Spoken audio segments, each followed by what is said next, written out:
الحمدلله و الصلاة و السلام علی رسول الله. اما بعد، در مسئله اولا اگر دو زن گرفتن نگاه کنیم، برادر یا دو یا سه یا چهار زن گرفتن در بعض حالات برای امت محمد و برای مردها واجب میشد.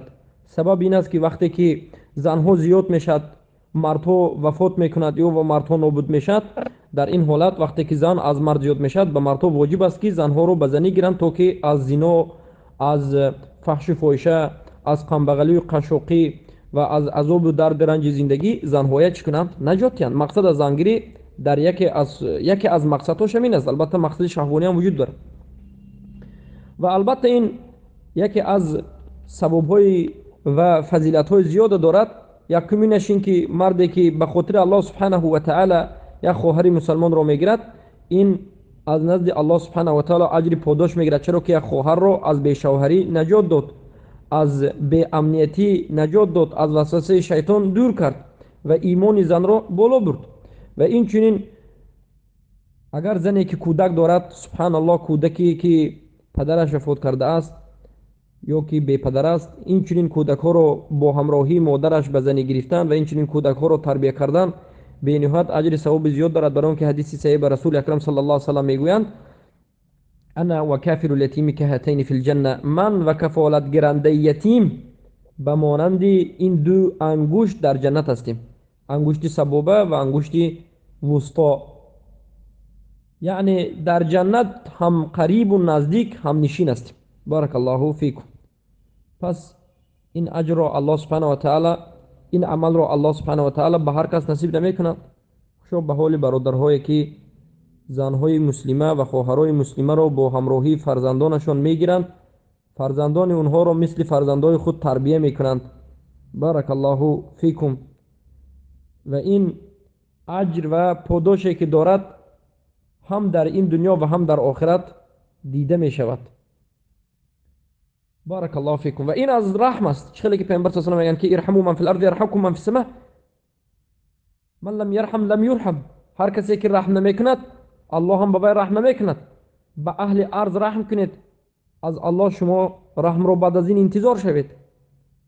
پس این چنین پیامبر صلی الله علیه و میگن: من کان فی عون العبد کان الله فی عونه. هر کسی که در کمک بنده باشد، الله در کمک این بنده است.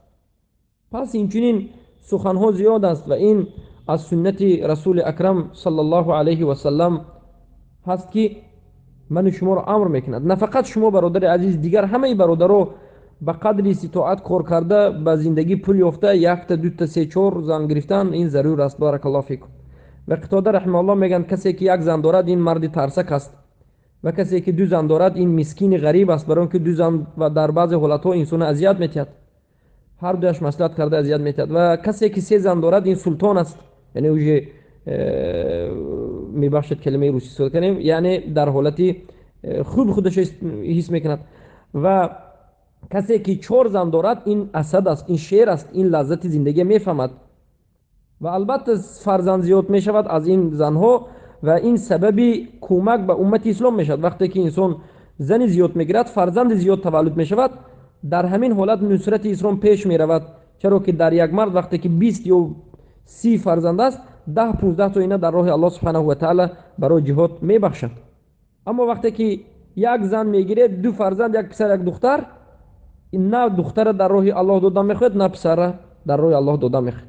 امروز مصیبتی ما مسلمان ها همین است که همه ما یک زنی داریم، یک تا یا دو تا یا سه تا فرزند داریم، یگان نفر از این رو نمیخوایم که در راه الله سبحانه و تعالی بخشیم و این هم سبب ضعف امت میگردد. بارک الله فیکم. پس این چنین فایده ها دارد. اما نصیحتی برادران ما همین است که وقتی که زن میگیرید به همه اینها باید برابر نگاه کنید، عدل اینها رو جدا کنید. البته محبت، این محبتی که تقسیم کرده نمی شود، لیکن از نظر علاقه، از نظر همبستری شدن، از نظر خورد و خوراک، از نظر جای خوب، از نظر لباس خرید، به همه اینها به یک چشم نگاه میکنید و به کودک این زن دومتون به مثل کودک خودتون نگاه میکنید، اینها رو دل شکسته نمیکنید. بارک الله فیکم. و به تعلیم و تربیه دینیش سخت اهمیت میدید، به مثل که به خود فرزند خود شما اهمیت میدید. و در مسئله این که آیا این اویله یکم شما در نزد این фарзанди оилаи дуюми шумо ки 7 сола аст беҳиҷоб гашта метавонад ё не? Албатта беҳиҷоб гашта метавонад, чаро ки аллоҳ субҳанаҳу ва таъала зани падарро, албатта дар ин ҳолат мо баръакс мегӯем, яъне зани дуввуми шумо дар назди фарзанди худи шумо Аммор беҳиҷоб гаштан мумкин аст, барои ин ки ба Аммор зани дуввуми шумо ҳаром аст. аммо зани аввали шумо дар назди кӯдаки зани дуввуми шумо ки аз шумо несту аз дигар мард аст, ҳиҷоб карданаш заруру фарз аст. Баракаллоҳу фикум. чаро ки ин ҳаром намешавад, чаро ки ин зан ба ин кӯдак ҳаром нест, аммо дар ҳолате ки ба балоғат расад. мо мегӯем ин кӯдаки 7 сола аст, синни тамайюз аст. дар ин ҳолат ҳиҷоб кардан шарт нест, аммо агар каме гардан боз бошад, банди даст боз бошад, боке нест. дар синни 7 солагӣ боке нест, аммо сар тамоман луч набояд бошад. аммо вақте ки ин кӯдак ба синни балоғат мерасад, ки балоғат маъруф аст, ё мӯи зери бағал ё зери нофаш баромадан, ё ки ба эҳтилом расидан, ё ки ба синни 15 сола вақте ки мерасад, дар ин ҳолат ҳатман бояд зани якуми шумо аз фарзанди зани дуюми шумо ки аз ин кӯдак аз шумо нест, бояд ҳатман ҳиҷоб кунад. аммо зани дуввуми шумо аз фарзанди худи шумо ҳиҷоб карданаш шарт нест, барои ки зани дуввуми шумо ин модар барои фарзанди якуми шумо аст, ба Аммор. Баракаллоҳу фикум. умуман ин масъала. аммо масъалаи дуввум ки духтарчаи зани дуввуми шумо ки аз шумо несту падараш дигар аст, ба фарзанди шумо ки аз зани худи шумо ва аз худи шумо ҳаст, дар як ҷо нишастан оё беҳиҷоб гаштан ҷоиз аст ё нест? албатта дар синни кӯдакӣ дар як хона агар беҳиҷоб гардад, албатта рӯмолаш бастагӣ, лекин банди дастиш намояд, каме банди пошо ки гарданиш намояд, ҷоиз аст, чаро ки ино дар синни 7 солагӣ, 8 солагӣ, 9 солагӣ боке нест то синни 10 солагӣ. аммо баъд аз ин ки каме ино синниш ба балоғат наздик мешавад, синни тамайюз меояд, на ба балоғат, тамайюз, синни 10 сола 11 сола, дар ин ҳолат ҳатман инҳо чӣ мекунад? ҳиҷоба ба сар мекунад. аммо дар ин соли 6 солагӣ, 7 солагӣ, 8 солагӣ ҳам дар ҳамин ҳоли ҳозир дар як ҷо ино хуб намекунад, дар як хона хуб намекунад, балки писарҳо дар як хона, мардҳо дар як хона, яъне ва духтарҳо, ин духтарчаҳо дар хонаи дигар алоҳида зиндагӣ мекунад.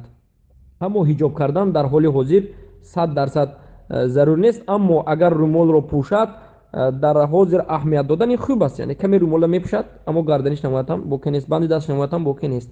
Баракаллоҳу фикум. аммо ин буд мухтасаран, яъне мухтасаран ҳолати шумо бародари азиз 1 сол 2 сол ин аст ки беҳиҷоб гаштани занҳо ва беҳиҷоб гаштани духтарча ҷоиз аст, барои ки инҳо ҳамашон синни ҳоли кӯдак ҳастанд. аммо вақте ки калонтар мешаванд, дар ин ҳолат баъд ба зани якуми шумо фарз мешавад ва ба ин духтарча фарз мешавад. Баракаллоҳу фикум. аммо ин аз масоили ки шумо савол додед буд. масъалаи дигар ин ки занро ҳамон вақт гирифтанаш хуб асту фазилат дораду савоб аст ки шумо ба инҳо аҳамият диҳеду нигоҳ кунед, адл кунед. аммо занро вақте ки мегиред, адл набошад, зулм бар болои ин занҳо бошад ва бахусус